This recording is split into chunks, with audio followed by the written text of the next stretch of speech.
Good morning, everybody. Welcome to First Center for Spiritual Living in New York City. It's nice to see everyone's smiling faces.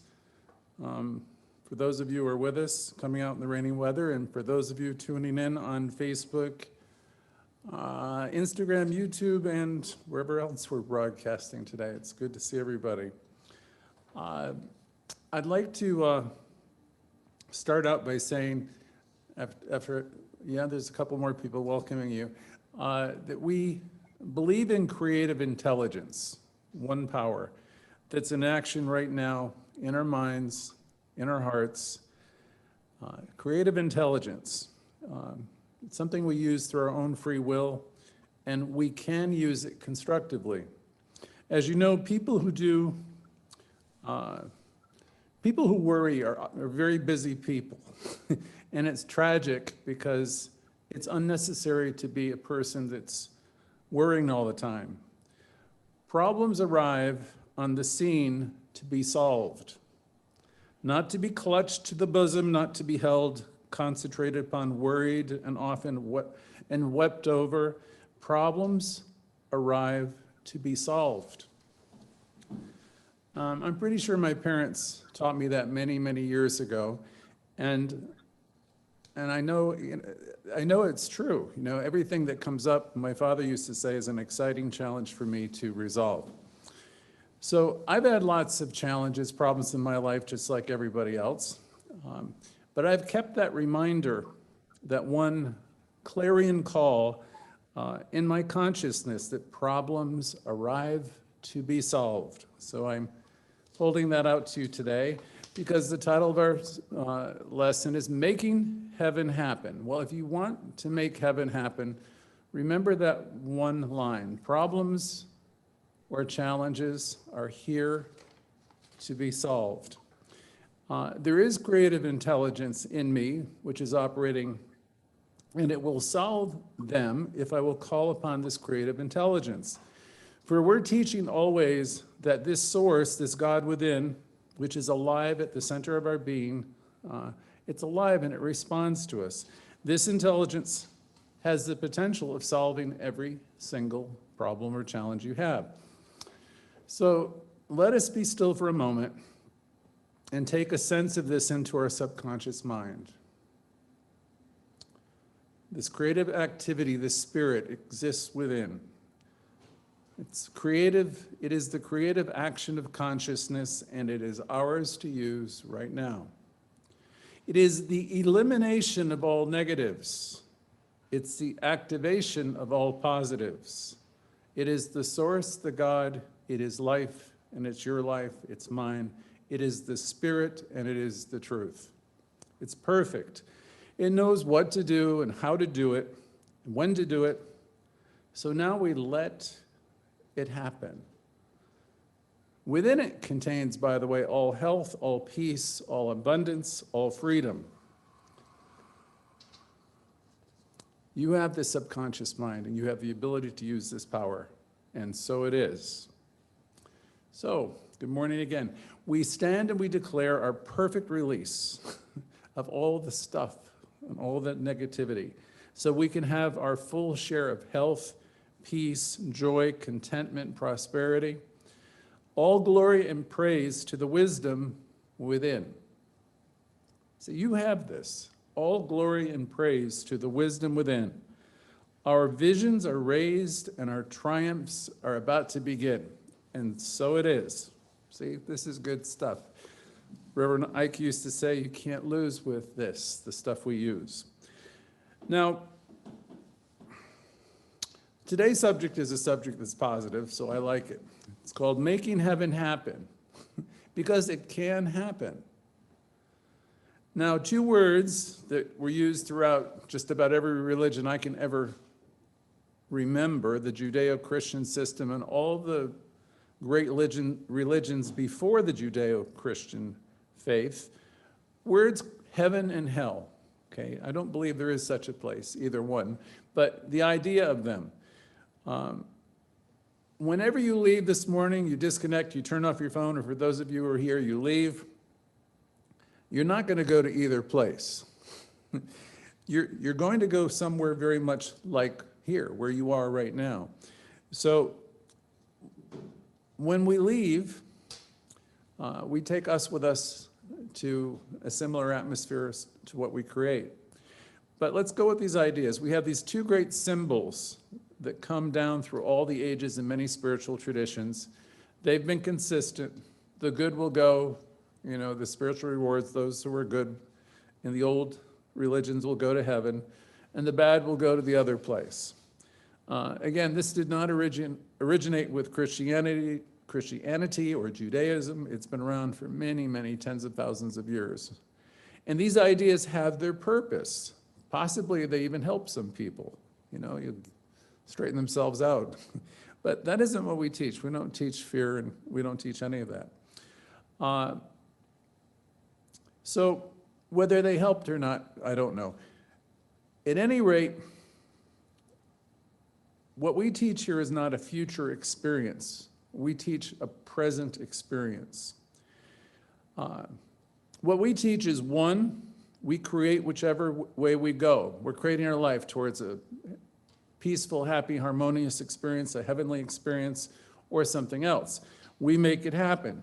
In preparing for this lesson, I looked back through my life a little bit over the past few days to see where I made the negative happen. And I won't blame myself, but I will reflect. That's a little bit of introspection. You might recall Socrates, the writings on the I believe it was the temple to Apollo. Know thyself. So I'll look back the stuff that I've done that's negative, not to beat myself up again, but just to remember where I've come from. Because I know that's where I was. And wherever we are now, we're creating from that place. In this process, I observed where I also made some really wonderful things happen for myself and for others. I know I've done some great things for people, and I don't talk about them much, but that stuff lives with you also. So I can see where the positive has happened as a result of consciousness. Today we're making the point, no matter which way you're playing the game, you are individualizing consciousness, and it will outpicture. I do this. I've been outpicturing, things all my life, and so have you. It doesn't help any to lament or to be all upset over your past. Your life has always reflected the tendency of your thinking, your thoughts, and it shows up, the totality, the tendency shows up in your awareness, and therefore it shows up, it's reflected in your life. We individualize the total mind, okay? What we used to call God, and sometimes people still do. We call it source, we call it one mind, we call it the universe, we call it many things, but we individualize it. Whatever it is, you are. I want you to think about that. Whatever source is, God is, you are. Whatever it is, I am. It created us. It is the operation of our present consciousness. It has no knowledge of age, so it doesn't know, if you're 20 or you're 80. It has no knowledge of your bank account. It has no knowledge of anything except it is in us for us to use. So you think God's out there pulling these strings and stuff like this. The universe responds to us according to law. It has no knowledge of anything except it is in us, a part of us, and for us to use. We are using it. When we are thinking, or rather what we are thinking, causes something to happen. Really simple, right? Because we are thinking in consciousness in a law that makes something happen. It has no choice but to respond to you. It acts impersonally. This is such an important concept. No one's out to get you, and nothing's trying to happen to you. It responds impersonally to produce through us what so we're creating by means of our ideas and what we hold in our heart and consciousness. we can make heaven happen. First of all, you have to know what you want. You'll be surprised at the number of people who do not have a clue what they want. That's one of the reasons we've been studying this year the Q process. I think Ian is going to be doing a 6 to 8 week presentation for us, and that asks directly the question of who you have come here to be. And in the process, it unearths all the things that are going on within us that seem to derail us, or it's like the dog chasing its tail. You just don't quite seem to get there. Well, the Q process is very helpful in having you bring forth some realization and to help you discover who you've come here to be. And you can also do it through affirmative prayer, because affirmative prayer, if you're doing it properly, will, when you're stating truths in mind, anything unlike them will come to mind in the process. That's another great way for you to step up. So making heaven happen. Raymond Charles Barker said, people want money, they want love, they want all kinds of stuff. They want to have $500 a week pay at least. He said, but no, most people, they want a lot more. Today, Justin, he was saying, I think they wanted some amount of money. Well, today I'd say maybe people want to be millionaires. But he said they want it without doing anything for it. They want to become wealthy and they want everything, but they do not want to give. Our fourth quadrant in our growth program that we're involved with in the center is about consciousness, having the shift. Those of us in the teaching who want prosperity and want abundance know that we have to find a way to give of our time, our talent, and our treasure, all three. So everybody wants, right? A lot of people want, but to engage that prosperity and that whole thing, we have to find ways to be of service, to give of our time, talent, and treasure. Wishing it so doesn't make it so. So it doesn't come through to us merely by wanting. It's important for us to understand what we want, but we have to do a little bit more than that. Raymond Charles Barker, in this particular talk, which I'm representing and simplifying, said people can have what they want. It can take years, and they develop a consciousness, and they will possibly achieve it. But it requires a certain amount of effort all the way. Mr. Barker, Dr. Barker said, I wanted to be a millionaire. He says, I still have a ways to go, but he says, I'm getting close, but I've been at it for about 50 years. I'm working at it, he said, and I believe I'll get there. No matter if we get there or not, if we can be happy and healthy and have plenty to use and plenty to share, we are wealthy and we're happy and we're prosperous. We're full of all good things.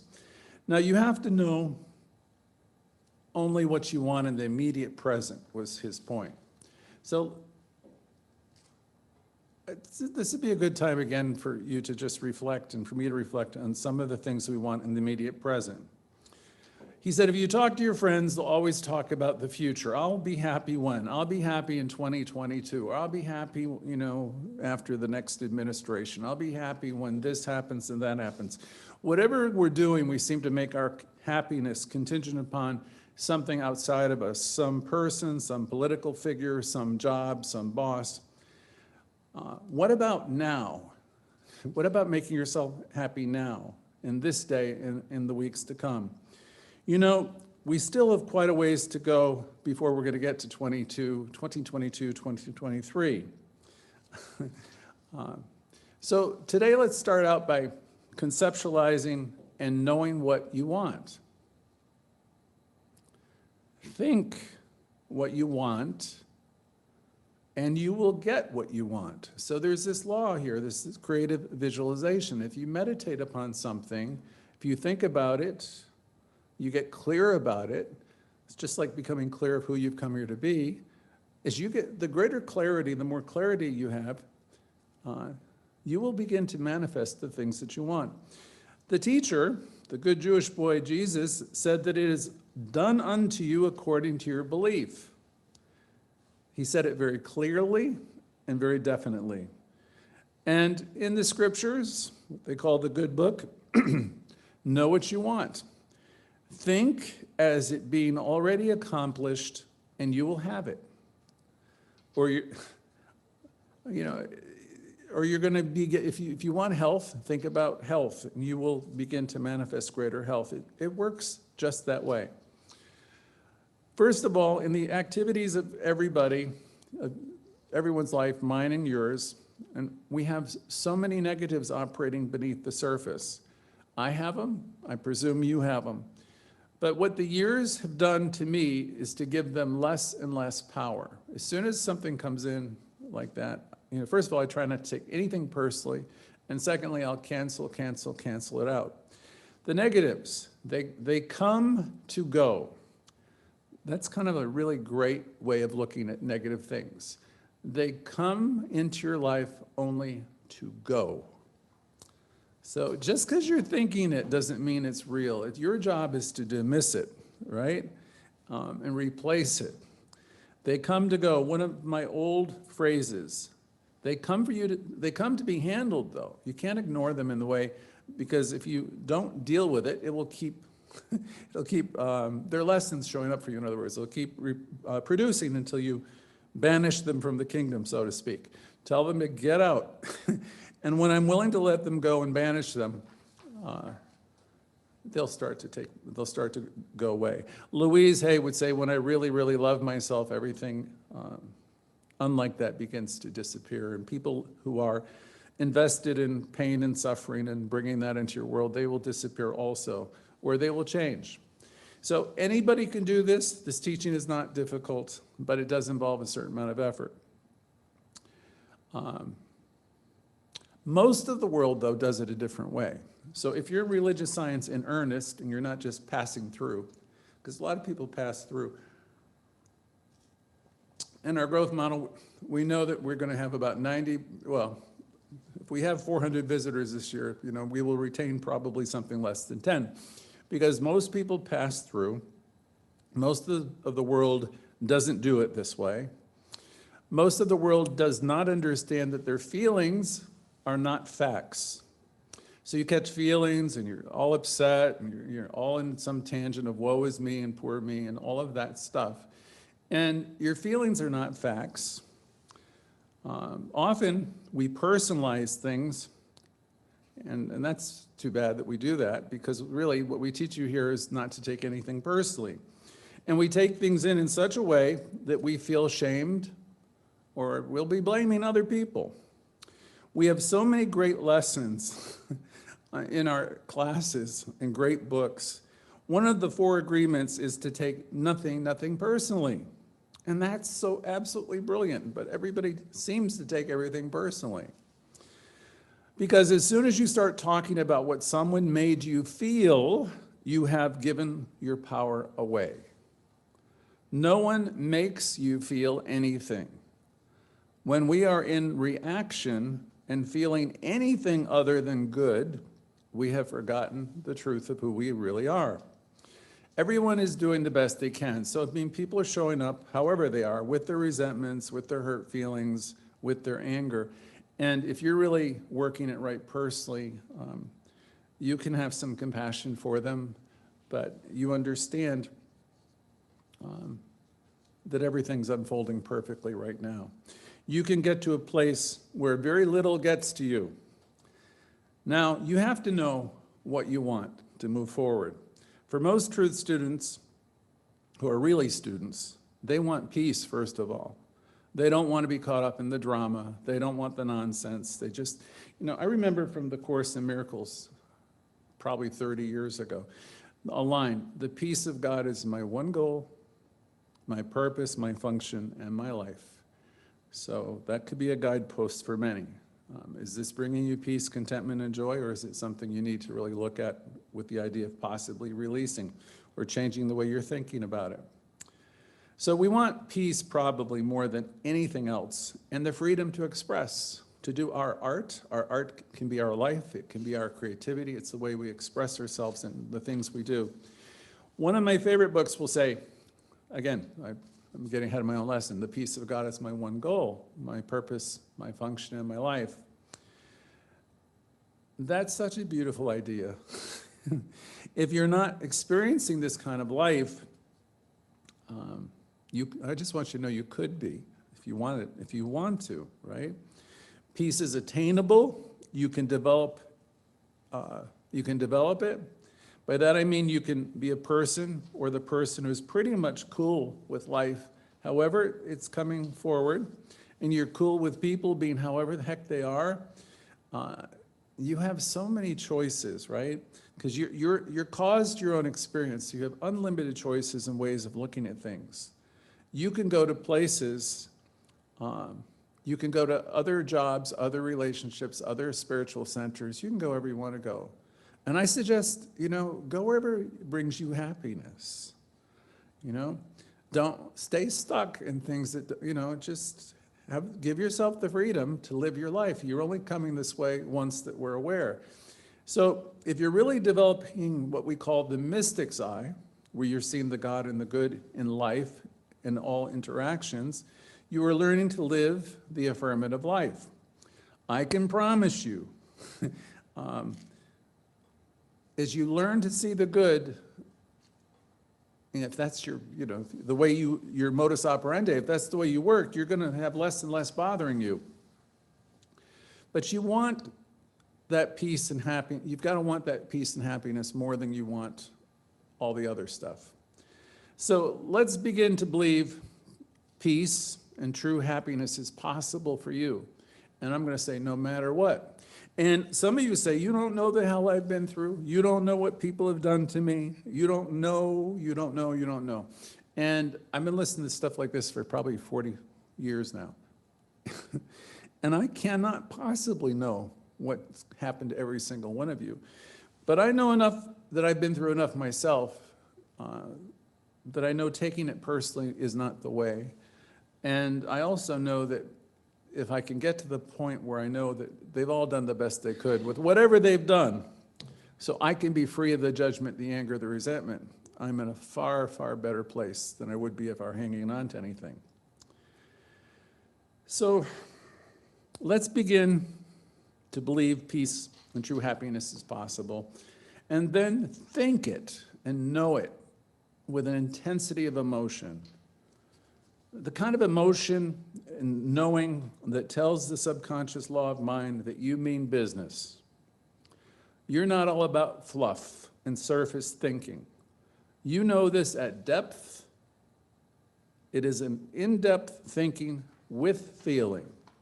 You are a tough cookie because you're going to know that all is well. And there's not a darn person on earth that's going to shake you from that, because you've got spiritual fortitude and you have knowledge.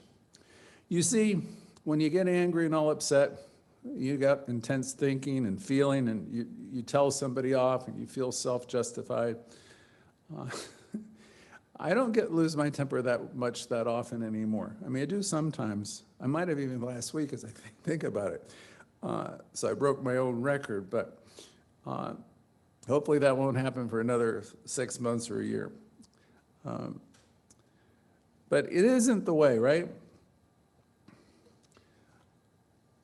I don't think we have to do it that way. This was Barker's comment.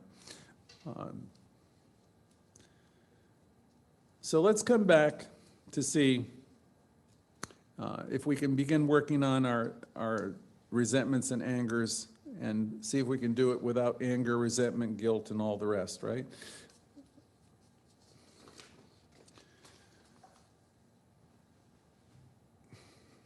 I'm going to skip through this a little bit. Okay, next point.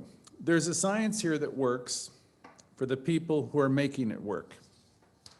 It doesn't work for the greater general public. Okay, I'm just wanting everybody to know, those of you who understand, who found your way into a really great unity congregation, and I mean a great one because a lot of them don't teach it this way, or a really great Science of Mind center.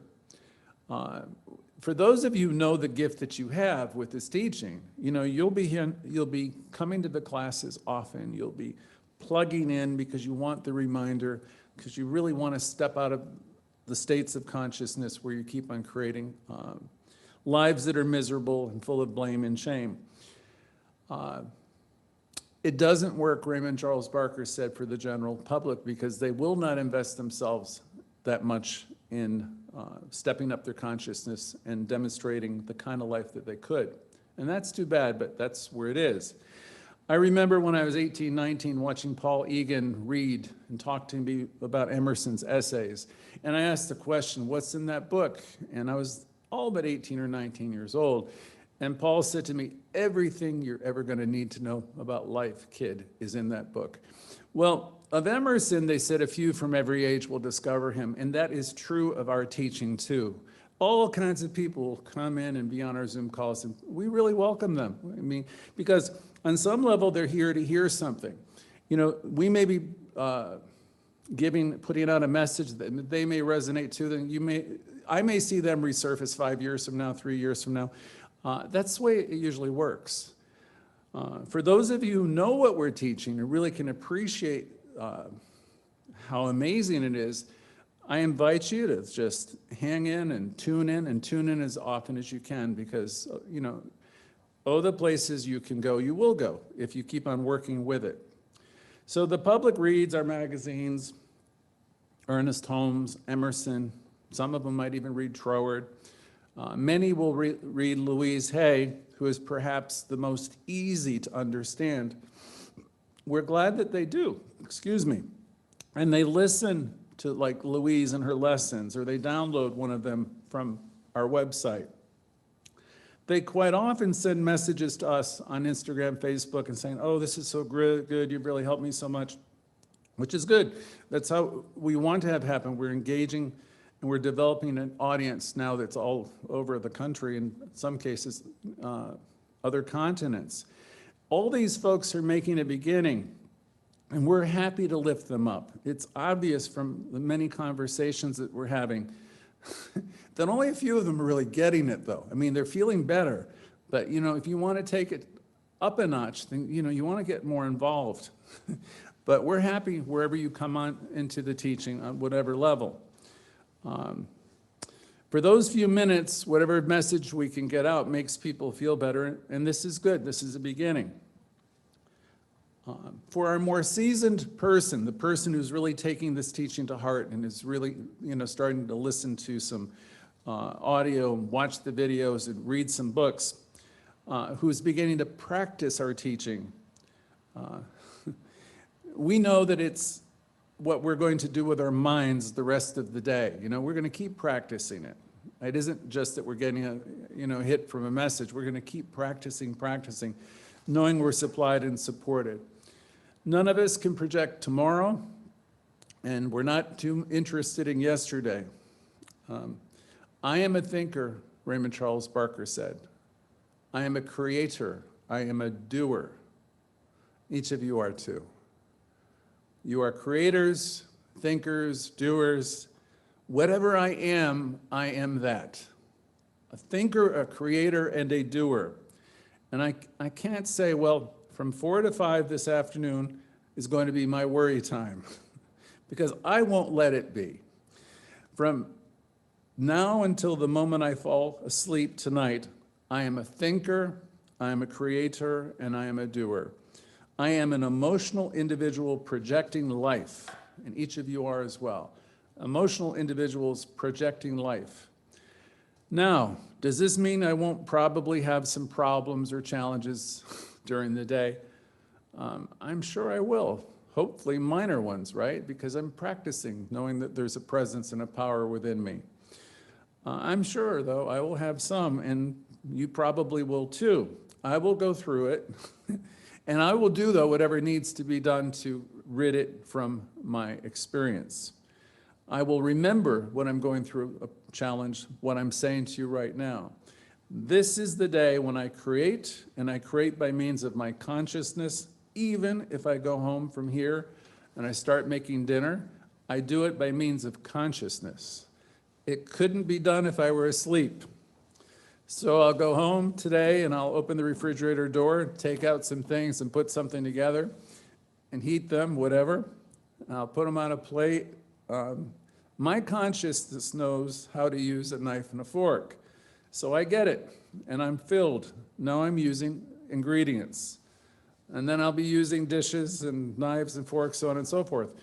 But my consciousness is the real user of everything, because it has within itself the total knowledge of how to make a simple meal, and it is my consciousness in my consciousness, and so there it is. You can't open the refrigerator door, if you're sleeping, unless you're sleepwalking. Now, you can be quite dopey if you get up in the middle of the night and open the door. You're not quite all there. I know I've done that before. You'll find something in there and you eat it, you go back to sleep.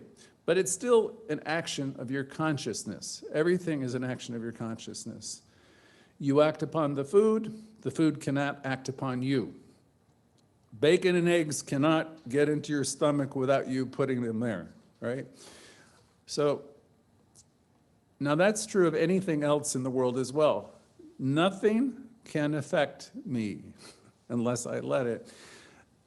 Nothing can happen to me that I haven't invited. See, when you get into that blame game, you start talking people, they've done this or they've done that, you're really off. In truth, there's nothing outside of you. So let's take it back to ourselves and realize that we are cause to our own experience. So I'm going to cause heaven to happen the rest of this day. I hope you do the same.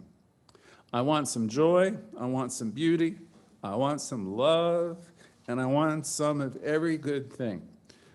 And that's good, and that's fine and lovely, and there's no reason why you guys, and there's no reason why I can't have it. It's there when I consciously and deliberately conceive it in my own mind as there. One eternal principle, power and purpose, saying, become what you choose to become. Again, this whole Science of Mind teaching is about you waking up and realizing you're an individual and to get out of group thinking. You have a mind and you are connected with this source, and you really think of yourself as a God with the ability to go forward and create the kind of life you want. Think of Emerson, who talked about, God help us when a thinker is let loose upon the planet, nothing safe, because the thing is, you're meant to be free and of constraints. And turn off the damn television, the news in particular. Let yourself be an individual. Please don't let other people shape your thoughts. Shape your own. Become that which you are individually here to be. See, our past religions have all told us to be like someone else. They gave us great figures to admire, and I'm sure it helped many people. You can think of the prophets of old, right? But we say to you, no matter how great these people were in antiquity, you have to be what you are. You have to be what you are.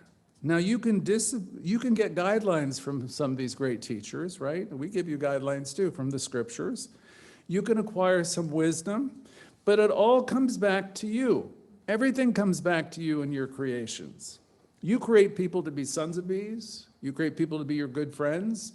You create them to be lovers. You create them to be wise. You create them to be stupid. You create them to be all kinds of things. You are the author of your own experience. Please try to take that in. So let's go to an old psalm, the one that everyone knows, which I've been hearing since, I won't tell you how many years ago. The 23rd Psalm. It doesn't mean a thing unless I really mean it. It's so easy to say. We were all taught, as children probably, unless you come from a different tradition, it's beautiful. Probably helped heal millions of people through the ages. The Lord is my shepherd. I shall not want for anything. But do I mean it? We've all said it. Do you take that into heart? Do you take into heart that I'm supplied and supported? Do I really want that? The life that I have? Or do I just say, well, what I have right now is good enough. It's good enough for everybody else. But I'll say to you, not for me. I want more. And I want the life I've come here to be now. And I would suggest for some of you, you could claim yours too. And I can create it now, and so can you. And I can think it now, and I can expect it now, and I can have it now. And my own thought projects it through the law of subconscious mind. Now, it's no wonder that we have that phrase, today is the day the Lord of the Lord, or of the creative process, because it is. This is the day of the creative process. You are initiating the creative process each and every moment of your life. So tomorrow, so will be tomorrow. So was yesterday. Meaning all these days are the days of the creative process, which I can use any way I wish. Now I won't, but I'm sure there's going to be many people, I won't be, but there's going to be many people who are going to be worried all afternoon. I don't know which of you are, because this call now goes out. I've been told 1,200 people, Jimmy said, or 900 people view these things. I don't know who's home worrying. I don't know if anybody is. And if you want to, it's your prerogative to do so, but I won't be there worrying, whether you're doing it or not.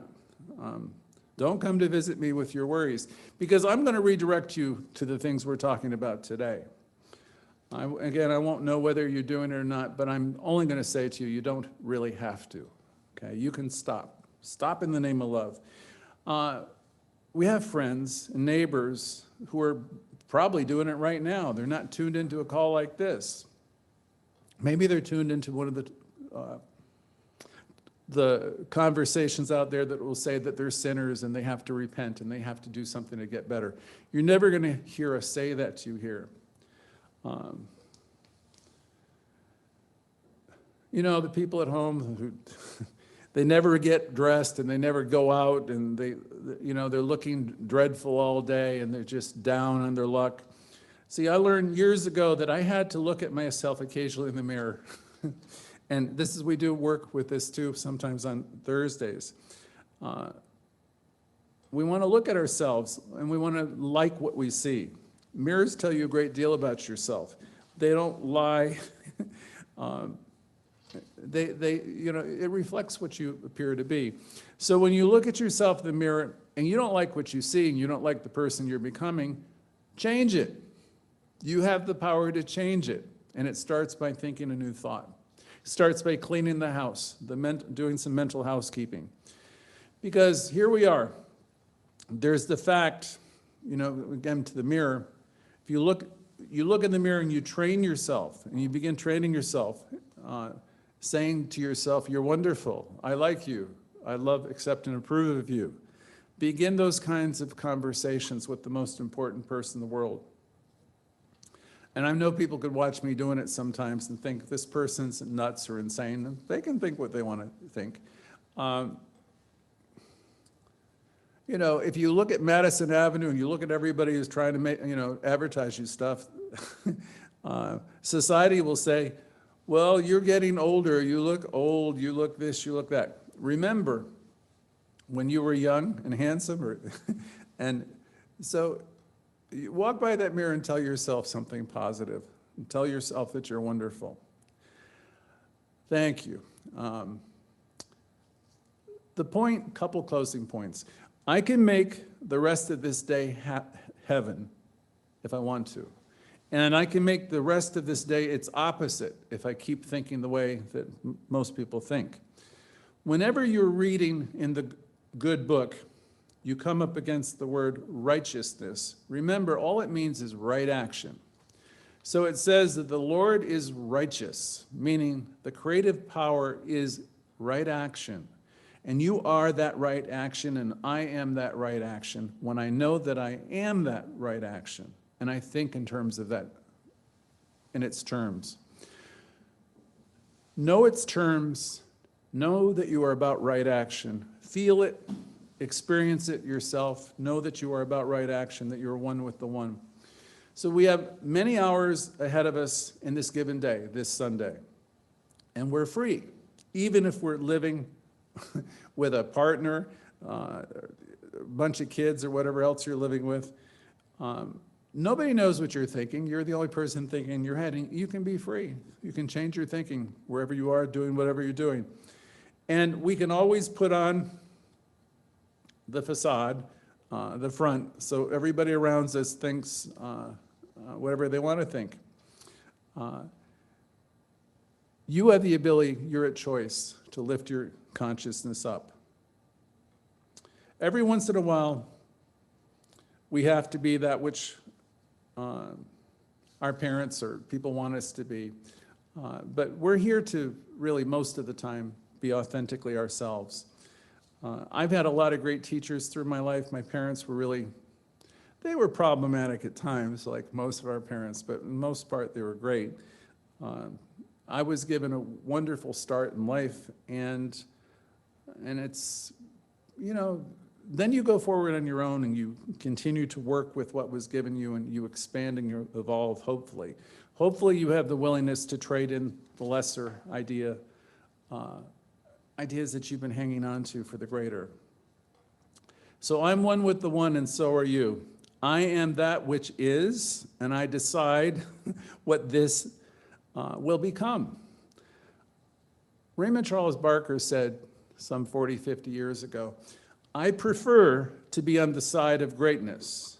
I prefer to be over here, where I can become what I have come here to be. Because mind doesn't say, mind doesn't tell you you can't.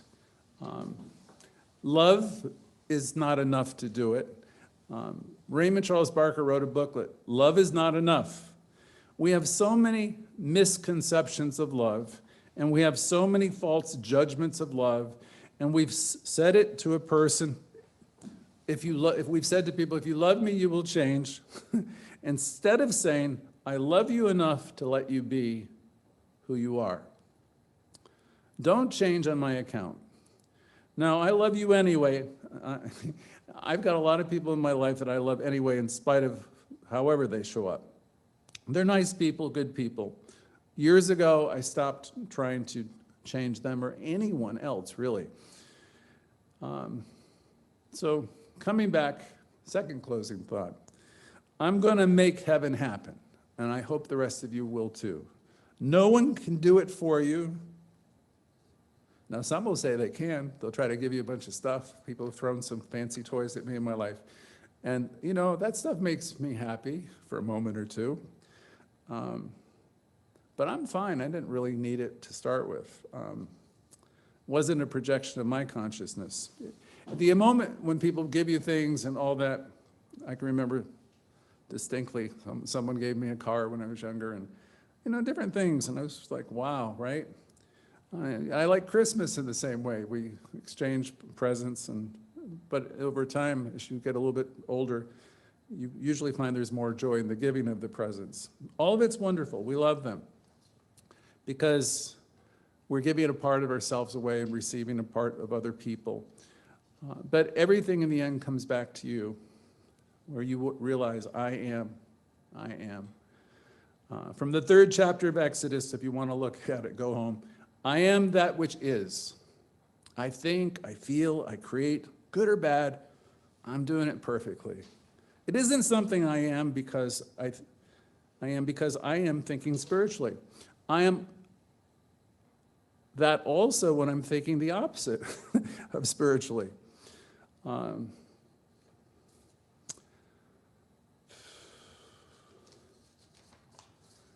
And at this point, in my notes, I think I'm just going to say it all over again. So make heaven happen. Know that it can. Heaven help everybody that's on my pathway, because I'm going to be happy with or without your approval. So all right, and so ends the lesson. I'd like to say coming up next, we're going to have Shane Reynolds after we do our closing activities, who's a member of our center now from Australia, and he's got a great presentation around prosperity. But before Shane, Raymond Charles Barker always said, well, this is going to be our happy time, where he would take up the collection. He says, I want you to give your happy money. We ask, we've got buttons there, and you can also send us in checks if you want to, at 204 West 84th Street, New York, 10024. So support us if you can. And we're going to take a brief break right now. Then Jimmy's going to come up and introduce Shane, I believe. Thank you.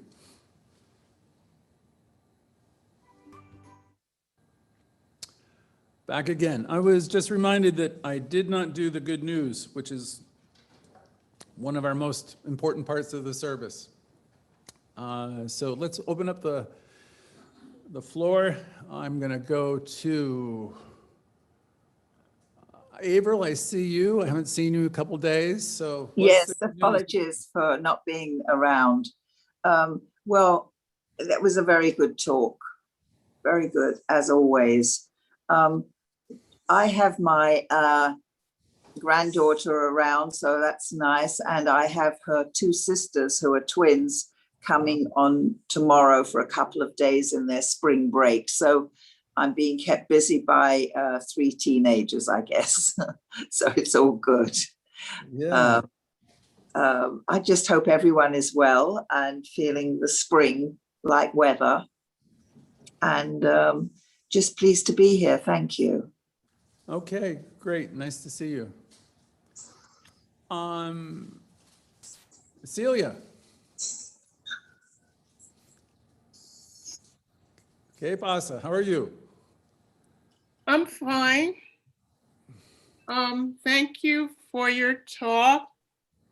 I remember that the gift is already given. It's a great gift to have the power to change your thinking and to change your life. Wonderful. Thank you. Nice to see you.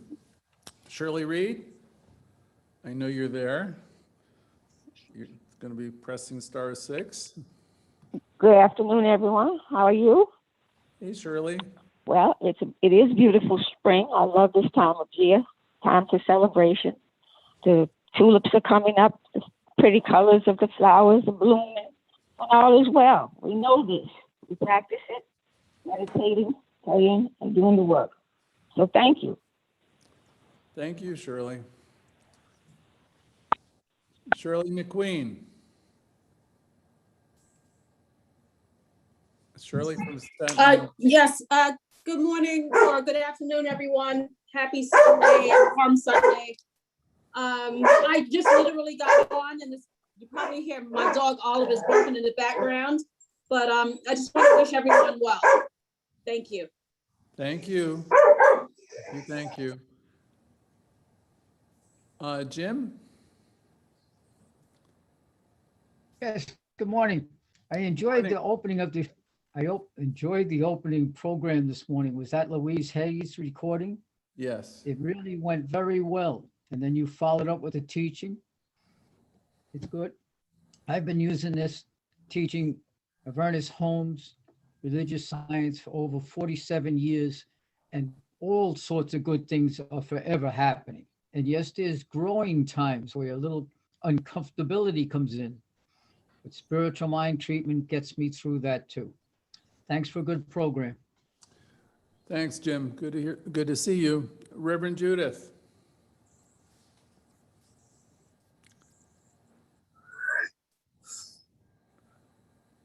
Good afternoon, everyone.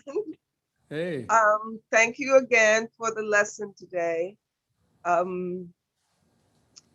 It brought a lot of things back to memory that I've learned before that I like hearing again.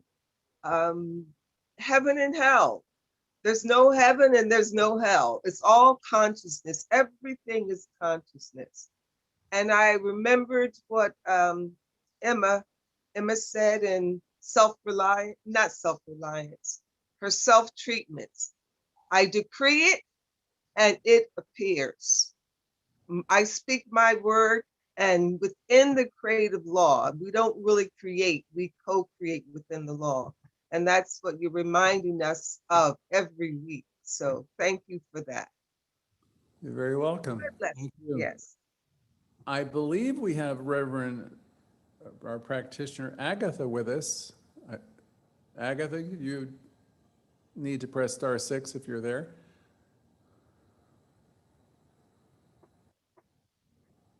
Okay. Good afternoon, everybody. It's always a pleasure to listen to the message again and again.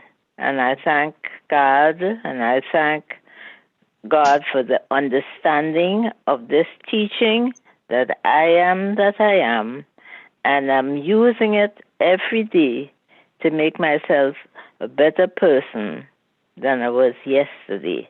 So thank you again for reminding me. Everyone have a happy day. Thank Yes. you. Thanks, Agatha. Nice to hear from you. Thank you.